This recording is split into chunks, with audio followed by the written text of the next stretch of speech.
Todos los lunes, miércoles y viernes, por el pastor Natividad Ramos. Puede escribirnos a radioadoración@hotmail.com o envíenos un texto al 704-634-6706. Escuche Tendencias de nuestro tiempo.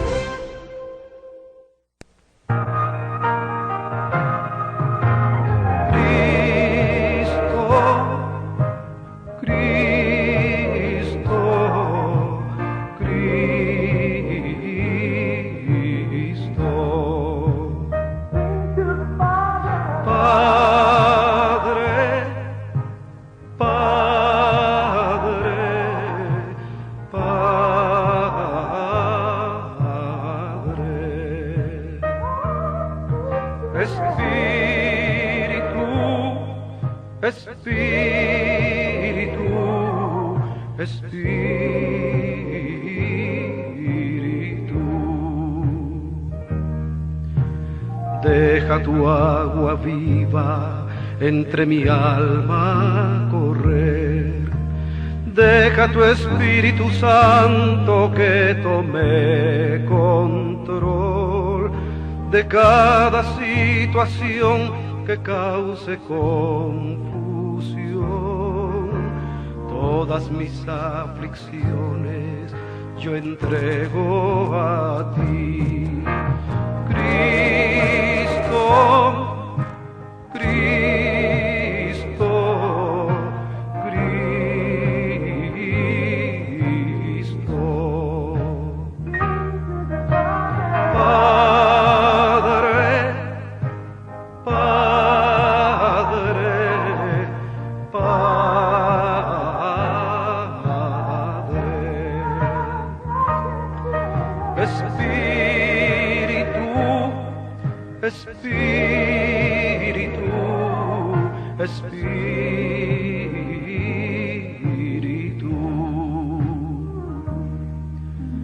Ven Espíritu Santo y toma control.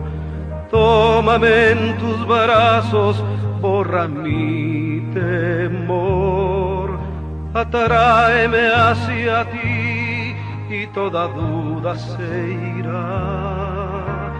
Quítame el orgullo y lléname de amor.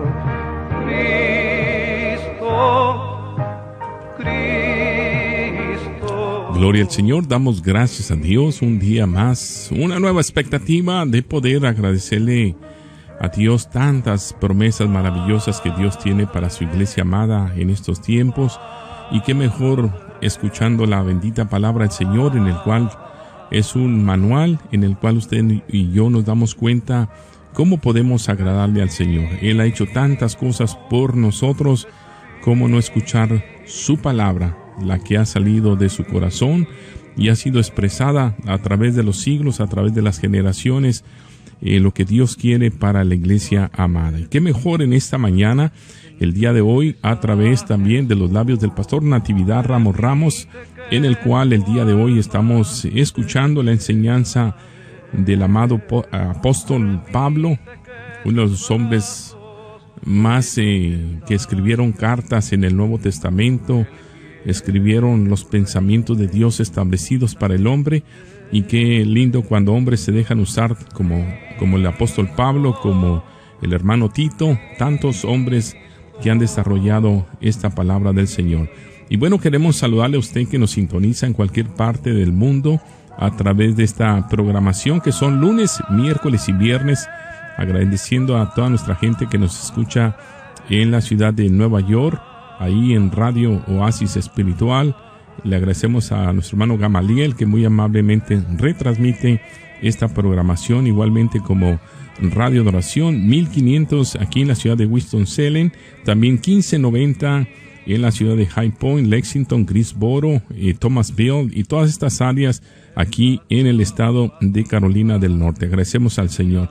Y bueno, queremos seguir escuchando esta enseñanza que el pastor, ya vamos en el capítulo 2, en el cual el pastor nos ha traído grandes expectativas de que sí podemos seguir adelante, pero tenemos que tener cuidado. El apóstol Pablo ya lo había manifestado en esta generación. Vuelvo y repito, también nos sirve para el día de hoy. Vamos a darle lugar al pastor que desde Monterrey, Nuevo León, México, siempre está con nosotros lunes, miércoles y viernes a esta misma hora. Vamos a darle la bienvenida, pastor. Muy buenos días y los micrófonos son suyos. Muy buenos días, hermano Isaí, hermanos del auditorio.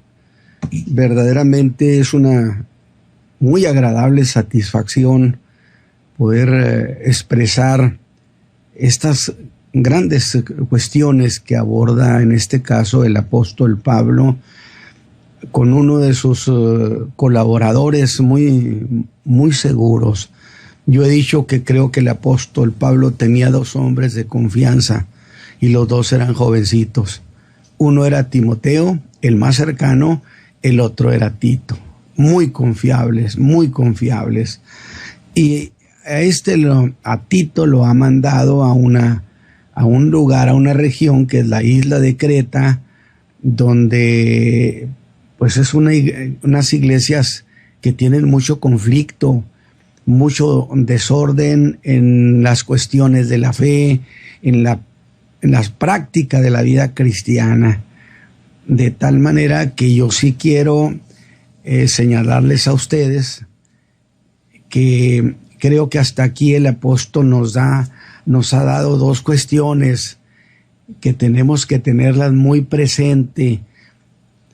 Haga de cuenta que Tito llega y encuentra un verdadero caos. ¿Y esto cómo se resuelve? Diría.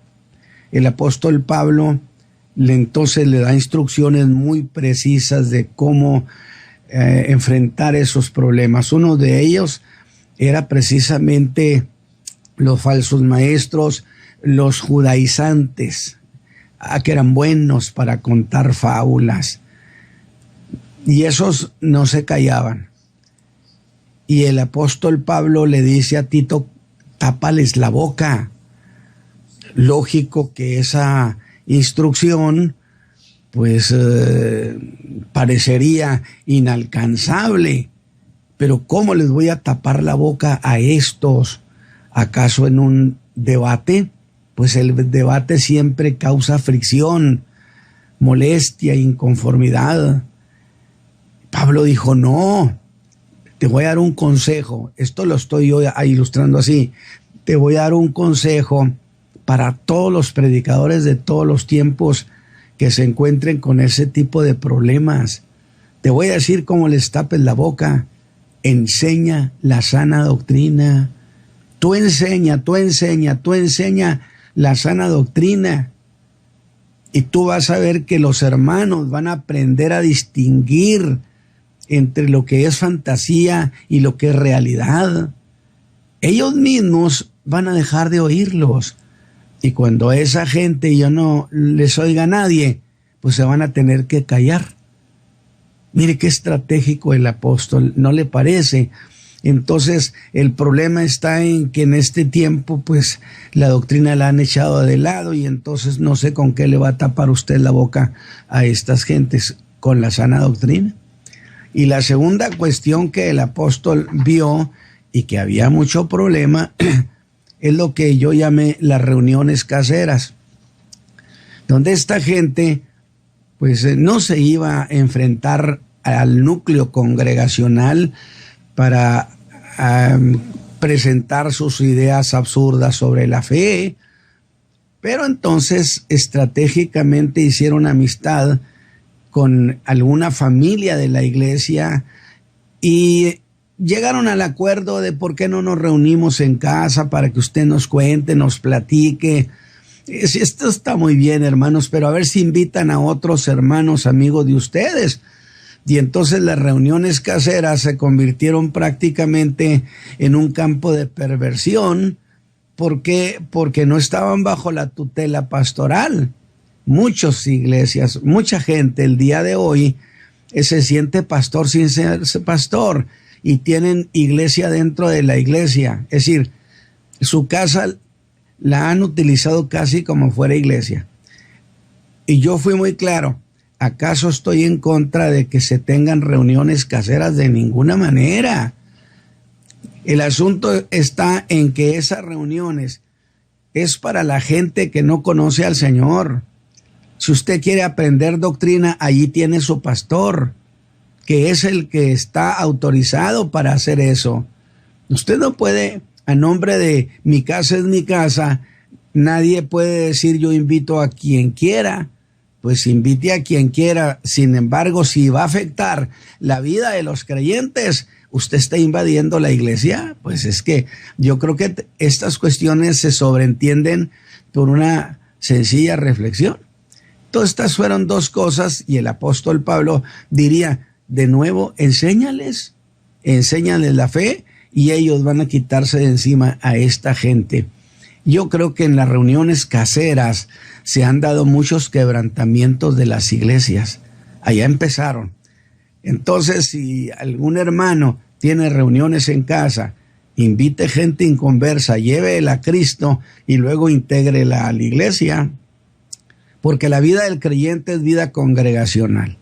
Así que yo creo que hemos encontrado dos cuestiones muy fuertes en esta pequeñísima carta, que por cierto me adelanto, el viernes terminamos con esta carta de Tito, muy pequeñita, pero la isla de Creta era un conflicto muy grande. Posiblemente a corto plazo, no sé qué tanto, yo termino esto y luego, no sé si este mismo año o a vuelta de año, dependiendo de las intervenciones médicas que están haciendo en mis ojos, pueda yo continuar en este tiempo o a vuelta de enero. De cualquier manera, yo estoy pensando en las cartas a Timoteo. Están llenas de riqueza, una cosa extraordinaria. Muy bien, pues entonces voy a leer el pasaje que nos ocupa esta mañana. Y estamos en el capítulo 2. Lo voy a leer todo prácticamente, este capítulo 2. Y mire lo que dice Pablo a Tito. En el capítulo 2. Empero tú habla lo que conviene a la sana doctrina. Esta es la conclusión de los asuntos que ha estado tratando el apóstol. Y luego pone 2 puntos ahí que significaría y lo que sigue y lo que voy a decir, que los viejos sean templados, graves, prudentes, sanos en la fe, en la caridad, en la paciencia. Las viejas, y no es despectiva esa palabra, que hoy a veces la toman como despectiva, estaba refiriéndose a mujeres de gran edad, asimismo, se distingan en un porte santo, no calumniadoras, no dadas a mucho vino, maestras de honestidad, que enseñan a las mujeres jóvenes a ser prudentes, a que amen a sus maridos, a que amen a sus hijos, a ser templadas, castas. Oiga esto, que tengan cuidado de la casa, o sea, que no tengan un tiradero de la casa, además de cuidar la familia. Buenas, sujetas a sus maridos, porque la palabra de Dios no sea blasfemada. Exhorta a sí mismo a los mancebos a que sean comedidos. Uy, Dios mío. Hoy usted puede estar descargando cosas y el chamaco lo está viendo nada más y no mueve un dedo. Pablo dice, diles, enséñales que sean comedidos, mostrándote en todo por ejemplo de buenas obras, en doctrina, haciendo ver integridad, gravedad, palabra sana e irreprensible. Que el adversario se avergüence, no teniendo mal ninguno que decir de vosotros. Exhorta a los siervos que sean, y no se refiere a esclavos, es gente que trabajaba con un amo ciertamente, pero que no implicaba esclavitud, pero sí se le pagaba un salario a este siervo. Exhorta a los siervos a que sean sujetos a sus señores, que agraden en todo, no respondones. Y qué interesante, no defraudando, antes mostrando toda buena lealtad, para que adornen en todo la doctrina de nuestro Salvador Dios. Como menciona la palabra doctrina. Yo no sé si los de esta generación hayan observado, porque como han dicho que la doctrina ya no debe enseñarse, que porque divide, pues imagínense, si sacamos de las cartas de Pablo la palabra doctrina, pues nos quedamos con unas cuantas cosas. Porque la gracia de Dios que trae salvación a todos los hombres se manifestó, enseñándonos que renunciando a la impiedad y a los deseos mundanos, vivamos en este siglo templada y justa y píamente, esperando aquella esperanza bienaventurada y la manifestación gloriosa del gran Dios y Salvador nuestro Jesucristo. Alguien dijo que nunca se le mencionaba a Cristo como Dios. Aquí dice, esperando la manifestación gloriosa del gran Dios y Salvador nuestro Jesucristo, que se dio a sí mismo por nosotros, para redimirnos de toda iniquidad y limpiar para sí un pueblo propio, celoso de buenas obras. Esto habla y exhorta y reprende con toda autoridad. Y Tito, que nadie te desprecie, que porque eres un jovencito. Muy bien, mis hermanos, pues entonces entramos en materia. Nos habíamos quedado en el mensaje pasado a la entrada del capítulo 2, en el versículo 1. Y pareciera que el apóstol ha dado un gran salto y que empieza a hablar de otras cosas. En realidad es la conclusión de todo lo que ha estado diciendo. Note los pasos que le dice el apóstol para que vaya poniendo orden en aquel caos, en aquel desorden. Tú habla lo que conviene a la sana doctrina. Mira, Tito, que tu ocupación sea solo eso. Tú eres un predicador, entonces dedícate en exclusiva a predicar la doctrina, enseñar la doctrina, Tito. Pero conviene que yo les haga una precisión. ¿Cuál? Pues que no dijo así el apóstol. Él fue específico, no dijo meramente predica la doctrina, no, predica la sana doctrina. Usted me ha oído decir que un creyente, para poder arraigarse en la fe, se logra exclusivamente siendo enseñado en el cuerpo doctrinario apostólico, que viene siendo conociendo a Cristo doctrinalmente.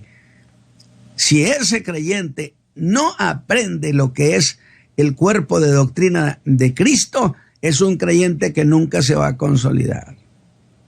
¿Qué le parece? Y más no logra arraigarse en la fe. Y si alguien está arraigado en la fe, le garantizo que es un conocedor de la doctrina o conoce suficiente.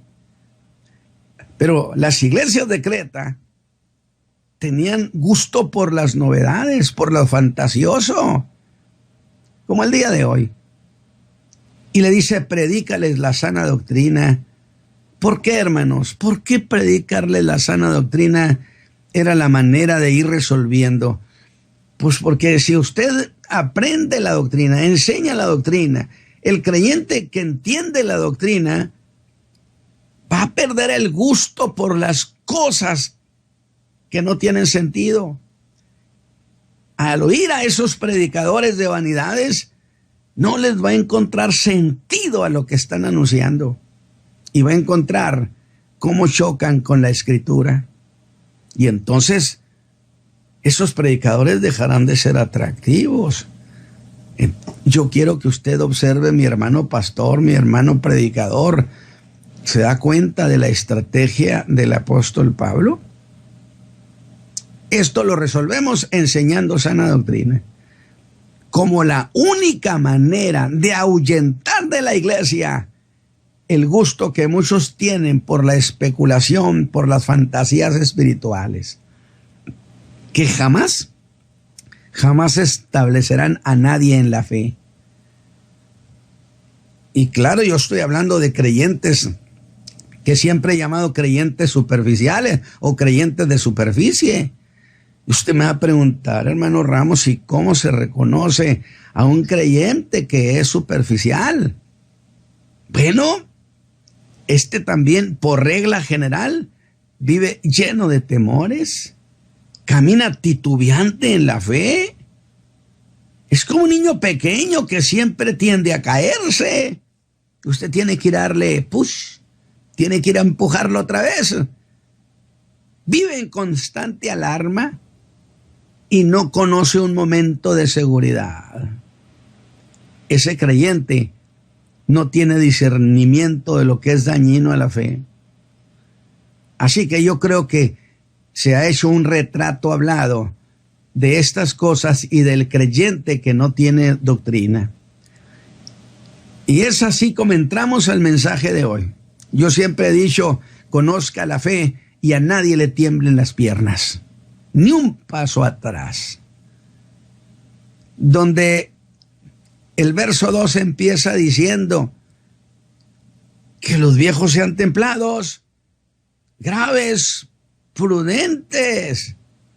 Oiga, y entonces yo me detengo y digo, hermano Pablo, ¿pero qué tiene que ver esto con lo que usted ha venido diciendo? O sea, ¿qué tiene que ver esto de los ancianos, de las ancianas y de los jóvenes con lo que nos venía planteando? Bueno, le diré que con el verso 1 de este capítulo 2, yo no tengo problemas para entenderlo como la conclusión del capítulo 1. Mire, como ejemplo, vamos a leer desde el versículo 13 del capítulo 1 hasta el 1 del capítulo 2. Hasta el versículo 1 del capítulo 2. Para ver si tiene sentido. Y diría, por tanto, repréndelos duramente para que sean sanos en la fe. Oiga, qué clarito aquí. No atendiendo a fábulas judaicas y a mandamientos de hombres que se apartan de la verdad. Por eso no te quieren los judaizantes, Pablo. Todas las cosas son limpias a los limpios, mas a los contaminados e infieles nada es limpio. Ante su alma y conciencia están contaminadas. Profesan conocer a Dios, mas con los hechos lo niegan, siendo abominables y rebeldes, reprobados para toda buena obra. Empero tú habla lo que conviene a la sana doctrina. Oiga, ¿le parece que tiene sentido? Pero de nuevo la objeción, hermano Pablo, pero yo como quiera sigo preguntando, ¿qué tiene que ver todo esto con que los viejos sean templados, graves, prudentes? ¿Qué tiene que ver esto con que las ancianas se distingan con un porte santo? ¿Cómo justificar ese gran salto que usted ha dado, hermano Pablo?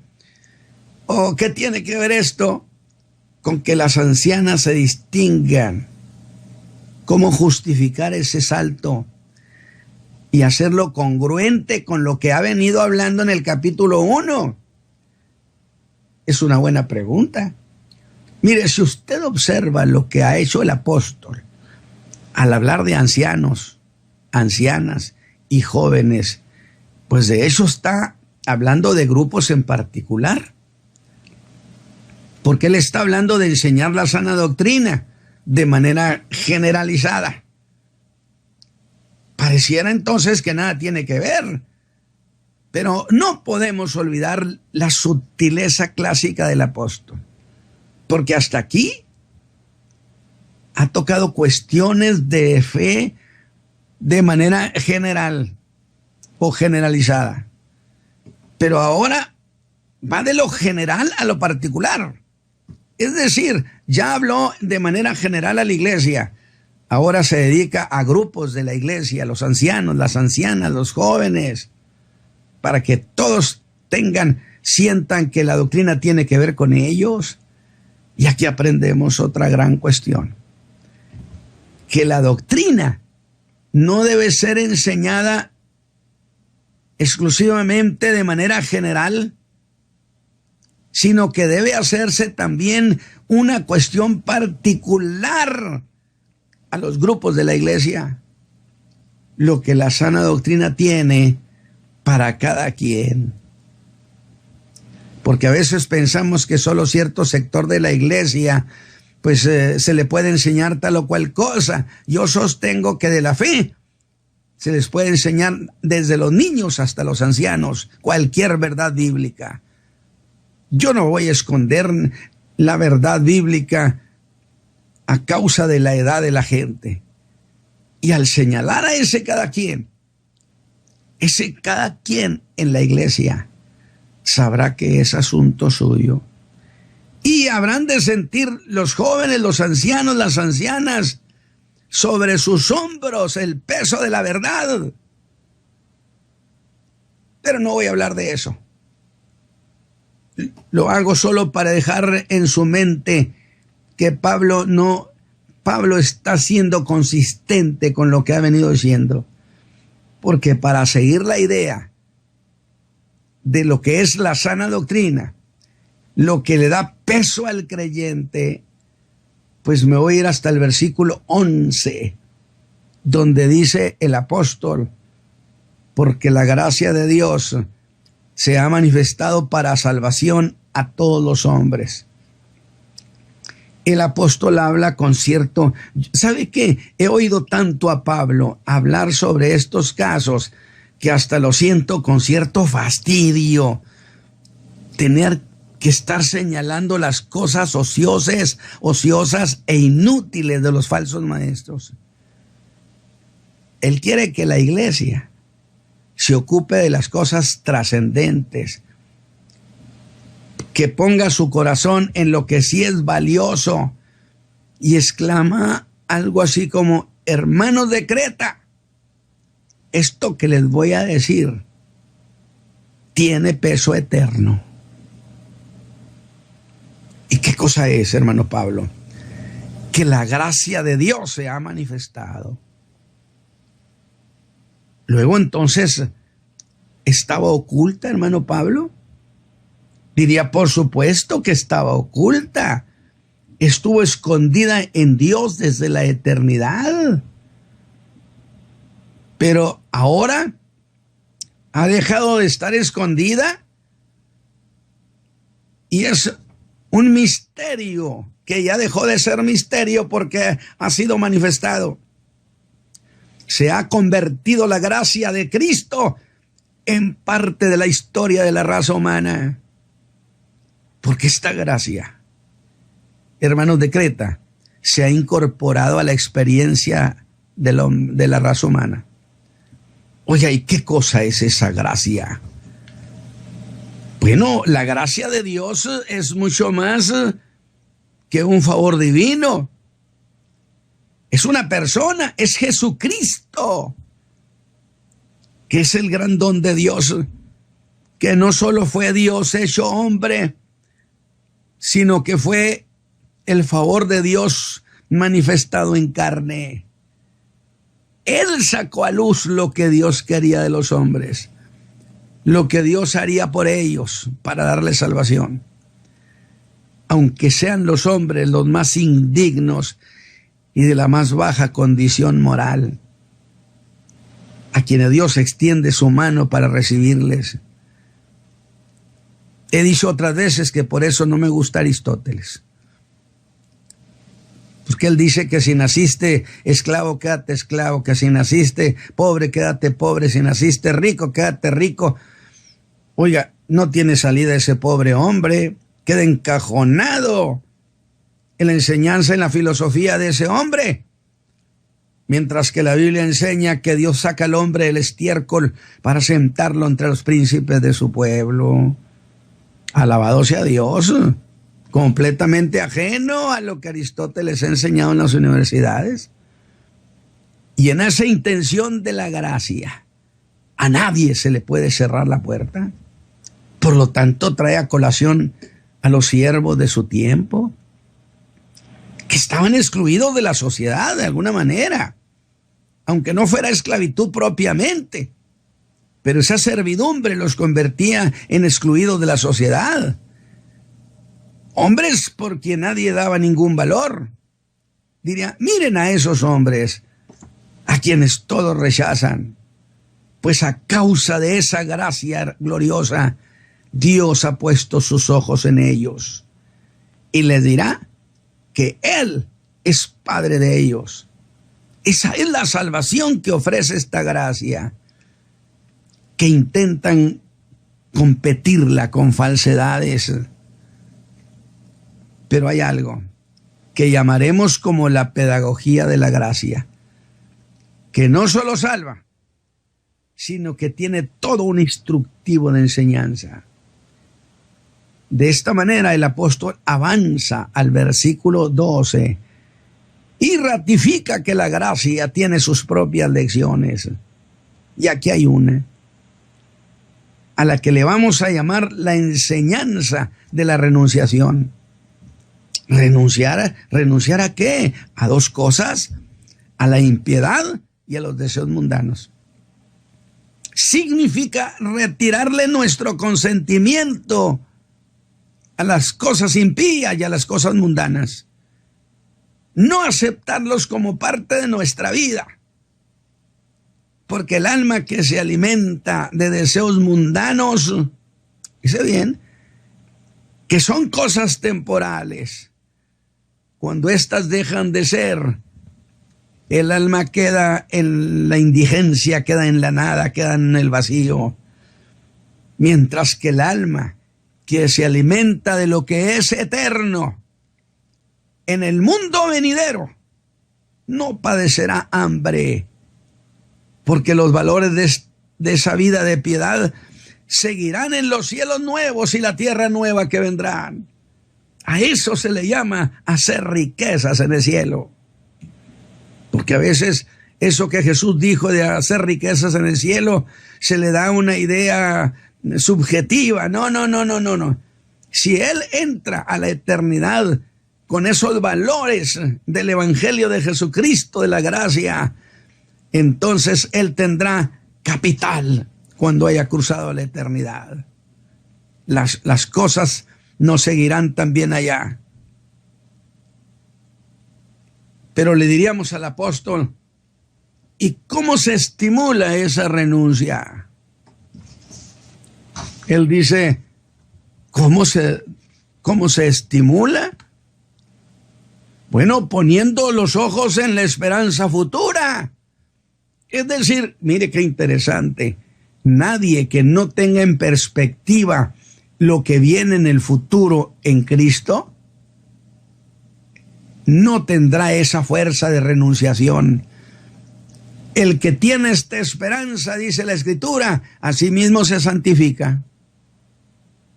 Porque la esperanza que tenemos en Cristo es una motivación vigorosa para dejar el pecado. En algo futuro, háganlo por la esperanza bienaventurada, dijo el apóstol. Bueno, y si alguien levanta su mirada al futuro que Cristo ha prometido, usted tendrá un creyente que tiene arraigado en su corazón la vida eterna. Yo se lo he dicho cuando prediqué sobre los tesalonicenses, que si alguna cosa alcanzó Pablo a enseñarles a esos hermanos, era que Cristo venía por la iglesia y se desató la persecución. Y los hermanos sobrevivieron, no hubo caídos, porque dicen los antiguos escritores que los hermanos de Tesalónica esperaban que en ese día Cristo viniera por la iglesia y que siempre levantaban sus ojos al cielo a ver si lo veían descender por ellos. Alabado sea Dios. De tal manera que esa esperanza hermosa los hizo fuertes, les dio ánimo, les dio vida. De tal manera que se aferraron a lo que es eterno. Pero de nuevo, el pasaje dice lo que parecía ser un pleonasmo. Dice, esperando aquella esperanza. El griego implica guardar con expectación. ¿Y qué es expectación? Lo que se guarda que suceda sin quitar la atención de algo. Frente a nuestros ojos debe estar siempre que Cristo viene por la iglesia. ¿Y qué es lo que la gracia le dice que espere de esa manera? Dice la esperanza bienaventurada. Pablo le llama también la manifestación gloriosa. Y les está diciendo a los hermanos de Creta, renuncien a todo el pecado, renuncien a lo mundano y pongan frente a ustedes, frente a sus ojos, esta esperanza que Cristo se va a manifestar. Vea esto así. La gracia se manifestó, pero ahora viene al mundo el autor de esa gracia, alabado sea Dios. Hermoso esto. Viene al mundo la manifestación del que es el autor de ella. ¿Y eso para qué? ¿Acaso no está hablando de una renunciación? Si el creyente tiene como asunto de gran importancia, si le interesa mucho, si piensa en eso, en esa manifestación gloriosa de Cristo, esa expectación, escúcheme mi hermano, le va a servir de antídoto a lo que es mundano. Y el griego habla de ese día en dos formas. Una, la parusía, que significa una aparición llena de resplandor. Cuando Cristo venga,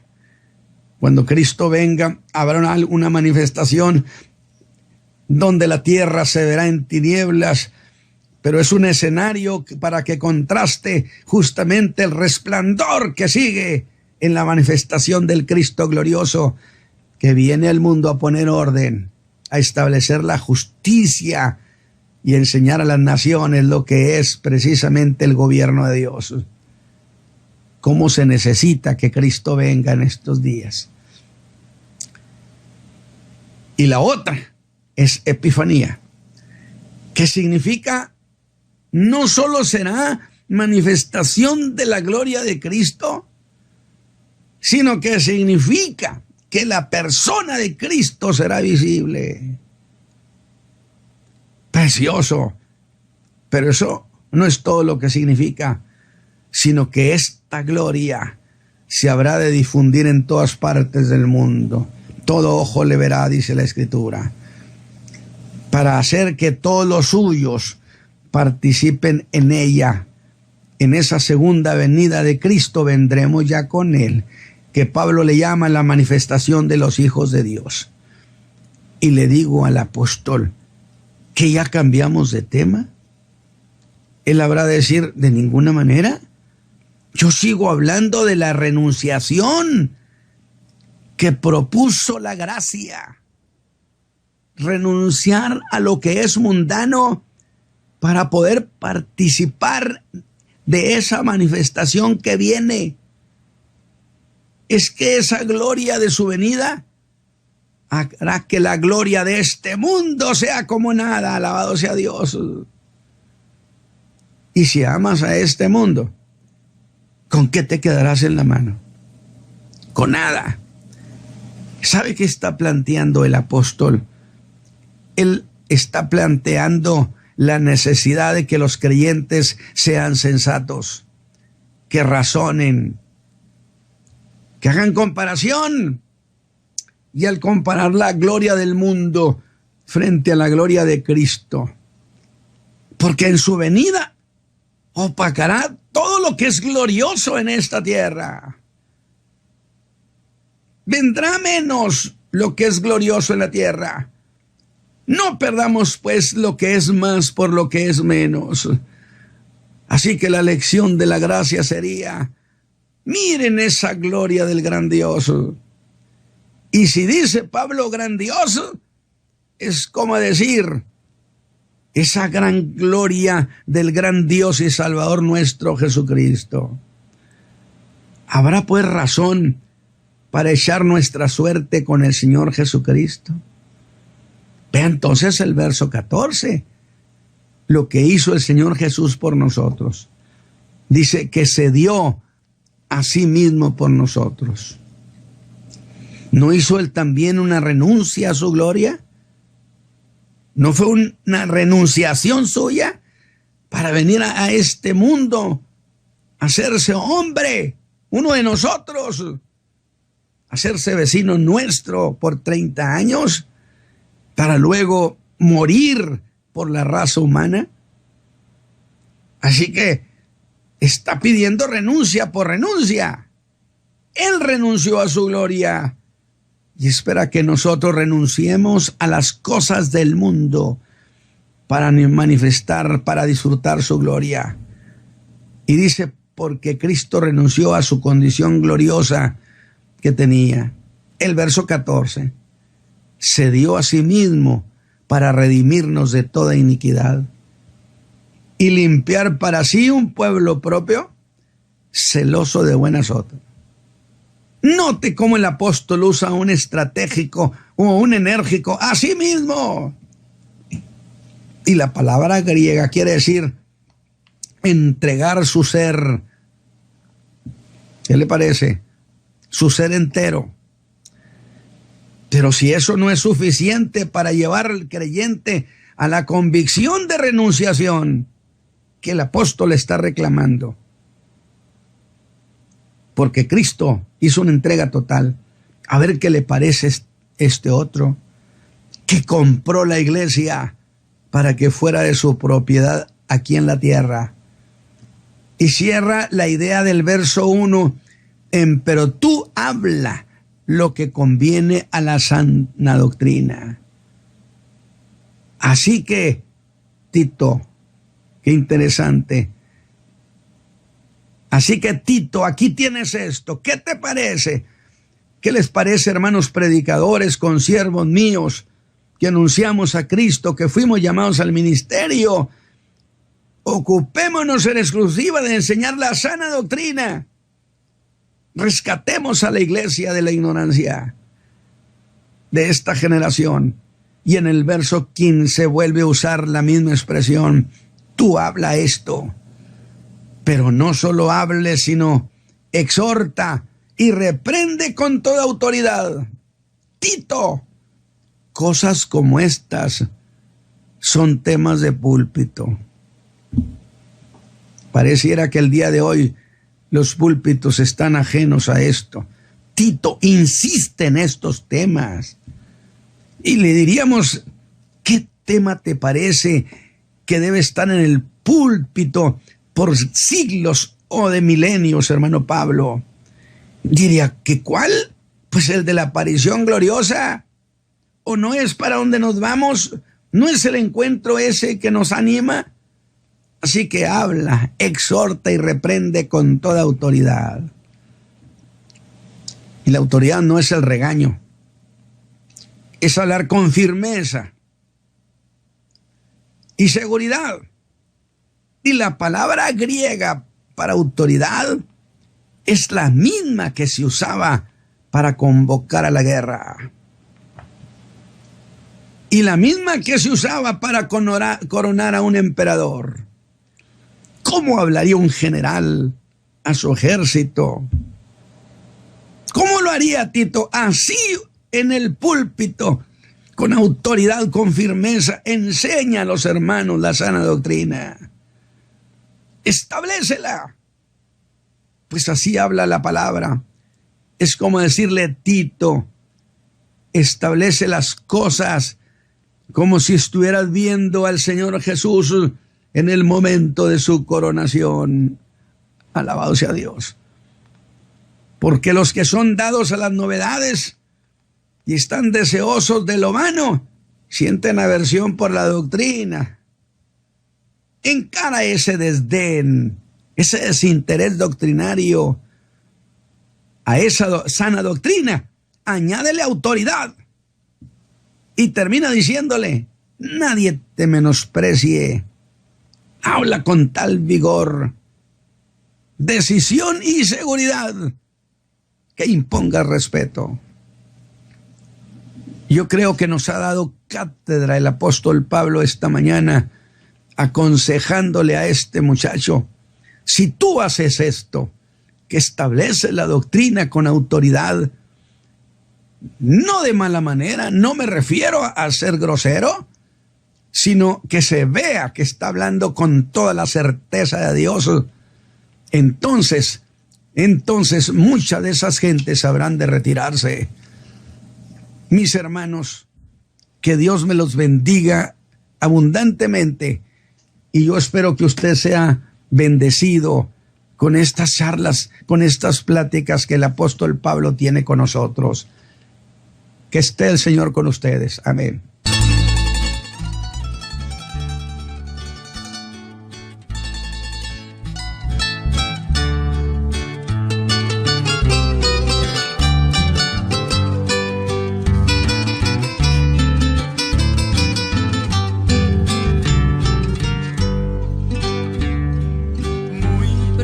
Cristo viene en las nubes,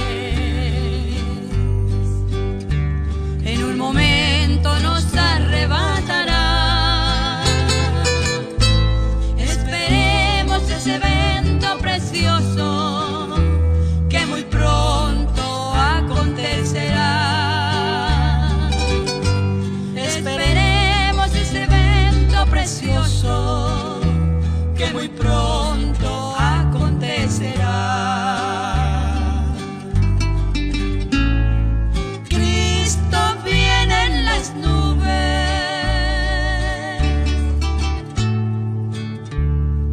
a su iglesia llevará.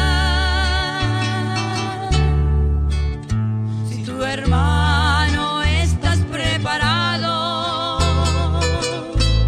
te irás con Cristo Jesús.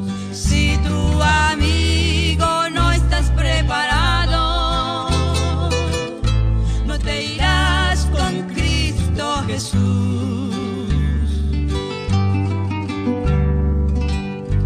La esperanza de todo fiel cristiano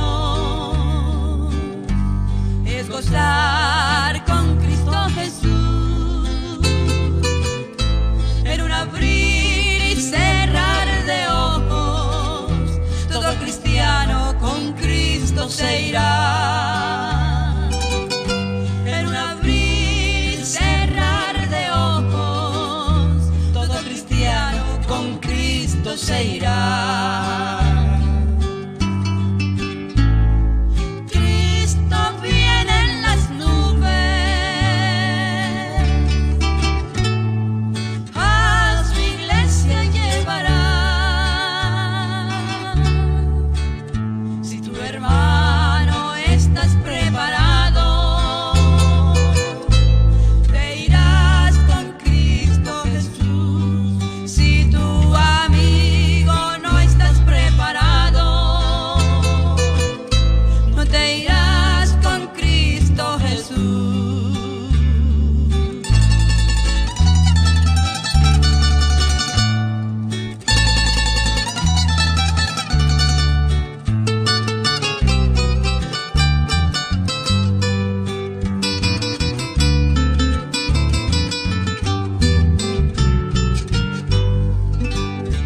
Y tu amigo que no has comprendido lo que Cristo hoy tiene para ti, ahora es tiempo que le aceptes y en gloria con Cristo estarás. Ahora es tiempo que le aceptes y en gloria con Cristo estarás. Cristo viene en las nubes, a su iglesia llevará. Si tu hermano estás preparado,